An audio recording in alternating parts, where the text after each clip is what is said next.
kids isn't scary. Farmers face 1,500-pound cows every day. So talking with 60-pound kids should be a cinch.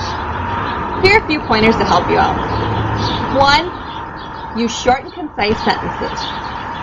2. Know your audience. Use vocabulary that they know. And if you aren't sure, define the words for them. And 3. Be natural. No need to be overly rehearsed. Just have fun with it, and you'll do great.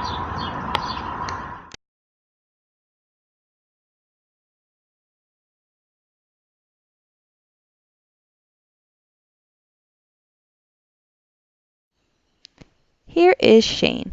He is about to talk to some kids that are excited to visit his farm. But does Shane seem excited? Let's take a look at how he does. Look for things you think he did well and for things you think he could improve. So these are the units that we use to milk cows in the barn. It's basically a big computer, and the machine is automatic takeoff. So the machine here is attached to this spool, and then when the cow is done, there's a motor in here which automatically retracts it and takes the machine off the cow. There's a digital display on the top here, and that'll tell you the amount of time that the machine's been on the cow, how many pounds of milk she's giving per minute, and the total amount of pounds that she's given since the machine's put on. You can cycle through all that information with this top button here. When the units aren't milking and they're in the milk house here need to be washed, you press this button, and then that puts it in more of a wash mode than a milking mode. When you're milking and you need the machine to have a little bit more vacuum to stay on the udder, you press this button here, it gives it a stronger vacuum. If you don't want it to come off automatically, so you don't want to use this, you need to take it off yourself, you press this button and then it shuts off the auto mode. And the blue button here is what actually allows you to take it off. And then before you start milking, you put the unit next to the cow. This is the kind of the start button down here. So that's the milking machine. So how did Shane do? He clearly knew what he was talking about. But did you find yourself getting bored listening to him? One thing Shane could do better is speak with more enthusiasm. He should be excited to tell others about his farm. He also gave a lot of information, which is sometimes okay. But when you're talking with kids, they don't really care about all the bells and whistles. They just want the facts. Keep your descriptions simple and to the point. We're going to give Shane another shot. Let's see how he does this time. You'll also notice he changed his clothes. No need to wear your Sunday best when you're on the farm, but you do want to look professional. So here we have the milking machines that we use to milk the cows.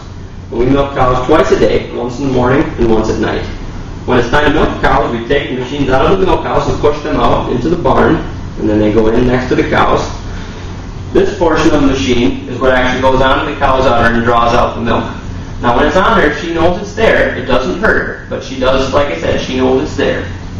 And so the milk comes in through the machine and into the milk house, into the bulk tank. Now this portion of the machine is a computer, and it tells how much milk she's giving, and it knows when she's done giving milk. And when that happens, it automatically pulls the machine off and hooks it back up here and alerts us that are milking that she's done. Now, do you have any questions? Shane did much better this time. He was enthusiastic and he gave just the right amount of information. He also asked if the kids had any questions at the end. That is an easy way to engage your audience and to make sure they are understanding what your explanations. Let's take a look at another clip. This is Becky. She's going to teach us about calves. Let's see how she does. This is a calf. We have boy calves and girl calves. This one is a boy calf. This is his house. It's called a hutch. When the calves get bigger, they can be cows, but only the girl cows will give milk. Boys don't give milk. They can either be foals or steers. This calf will eat 2 bottles per day, and when he gets a little bigger, we'll give him some grain and corn to eat too, so he can become bigger. Any questions?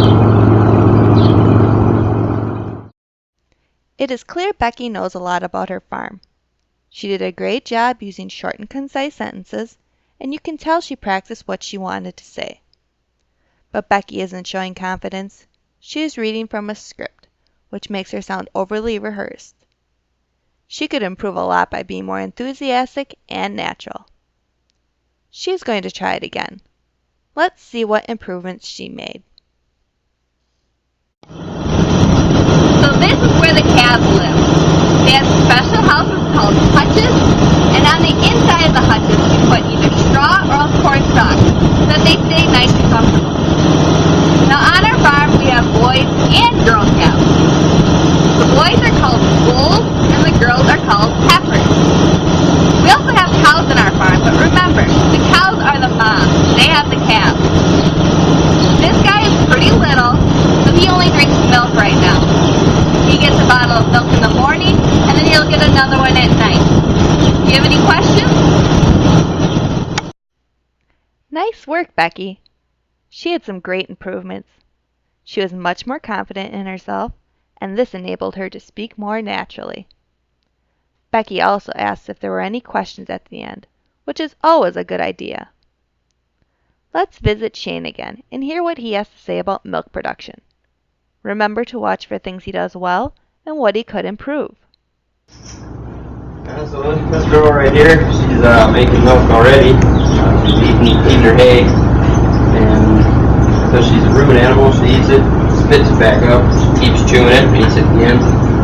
And her body turns it into milk, and it's coming down here in the bag, so that we milk her and get it out of there, and then you have it in your cereal in the morning or at lunch at school. So how did Shane do? Shane did a terrific job talking about how cows make milk, but while he was doing so, he used some tough vocabulary words. Shane needs to remember to define words that kids might not know. Did you also notice how Shane spoke to the cow a lot, not the people? That cow isn't going anywhere. Face the kids when you are talking. They are your audience. Let's give Shane another shot. Watch for improvements that he makes. So this is a dairy cow. This is where we get milk from. Now, even though you can't see it, she's making milk right now, even as I speak. And it all starts with her food. So what she does is she eats her food and then she swallows it. Now, because she's a rumen animal, that means she's actually going to have to chew and swallow her feed multiple times. So it's going to go down into her stomach once, she's going to spit it back up, she's going to chew it, break it down even further, and then she's going to swallow it again. Now, once she's chewed it and broken it down enough, then she'll begin to digest it. Now, all those nutrients inside her body are then going to be made into milk. That's going to be stored down here in her udder. And it will be stored there until it's time to milk her, in which case we'll put a milking machine on her. That'll bring the milk out, and then from there it'll be transported to a local factory, where it's then placed in cartons that's taken to local grocery stores or to school for you to enjoy. Now, do you have any questions? Shane improved a lot. He defined words that the kids might not know, and he also faced the audience when he spoke. This made his presentation much more engaging. Way to go! Now that we've discussed how to talk with kids, it's your turn. Remember, use short and concise sentences. Know your audience so you give them the right amount of information and use words they understand. And also, be natural and be enthusiastic. Have fun with your presentation. Talking about farms is a blast.